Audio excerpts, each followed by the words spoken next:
Guitar player. Songwriter.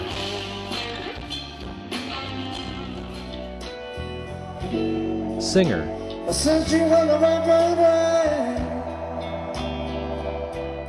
Recording artist. Golfer. While touring in support of his multiple releases, CoreyStevens found himself spending too much time inside. Whether performing, traveling, rehearsing, or recording, Corey was growing tired of being indoors. To remedy the problem, Corey not only purchased a convertible, but also rediscovered an old vice. Wondering where am I tonight? Have I been here before? When do I catch the next flight? Is everybody happy? I actually started playing golf when I was 10 and guitar when I was 11. I quit playing golf when I was 15, and then I started playing again in about 6 years ago. I became totally obsessed.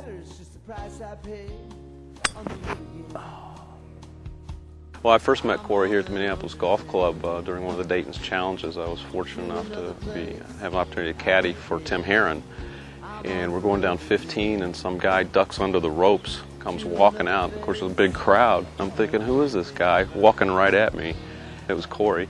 He'd done a show here the night before for the Dayton's Challenge, and he wanted to meet Tim Herron. So he walks up and introduces himself. And I'd been a blues fan for a long time, so I knew his music, but I didn't recognize him. So I was more thrilled than he was. So we visited for a little while. I said, well, just walk along with us. So we started talking. We grew up about an hour apart in Southern Illinois. Both went to Southern Illinois University, so we kind of hit it off immediately. Every time since then he's come back to town, we hook up here and play some golf. And I'm in LA, we try to hook up and play some golf out there. You know, I like the blues, he likes golf. It's a nice match. If I'm doing like a lot of shows, if I'm singing like 6 or 7 nights a week, and I definitely make a point to warm up. But I think because I'm so much more of an amateur golfer, I think I need to, you know, the more I warm up, the more confidence I build up. Where with guitar, I think I have enough confidence. I just need to kind of loosen up and, you know, feel relaxed. With golf, I think it's all about confidence, and I never have had a lot of confidence with golf. The minute you have any confidence, the minute you think you know what you're doing, just something totally wrong will happen. Oh, don't go in the rough. Oh, man. Edit that one. I grew up on what they call classic rock, you know, and so I think what I play is just pretty much mainstream, you know, middle of the road. I'm very influenced by Keith Richards, and who was influenced a lot by Motown, the Temptations, and R&B, and I think, you know, I get called a blues guitar player, but I think the blues for me is just more of an influence. You know, golf and music, I think, are very similar in that it's all a lot in your head.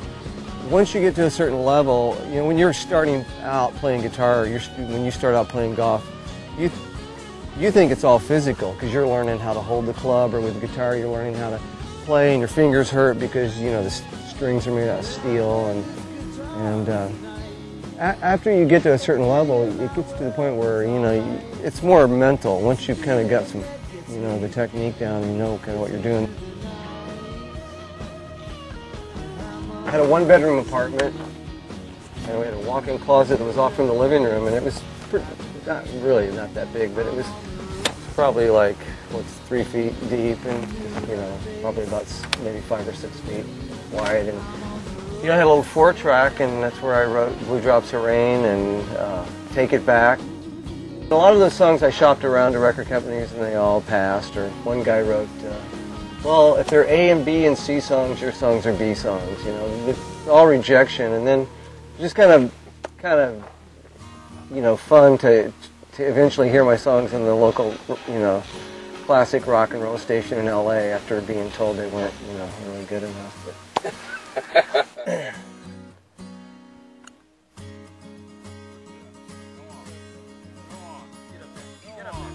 But You know what I was going to say? I'm really good at that shot, but then I'm really good at the 3-wood, but then I thought if I say that, then I'll live to regret it. This is Kirk's ball, and then good news, we found it. The bad news, he's left-handed. Everybody needs a vice. Golf and cigars. Good shot. And a little bit of music. But you know, you don't really high-five those. That's got to be a low 5, you know. I think Corey is a great blues player. Very much like Clapton. Nice, smooth player. And I respect that about him. It's almost like golf. I mean, these guys, such as myself, Corey, and all the millions of guys I know are musicians, you spend so much time practicing.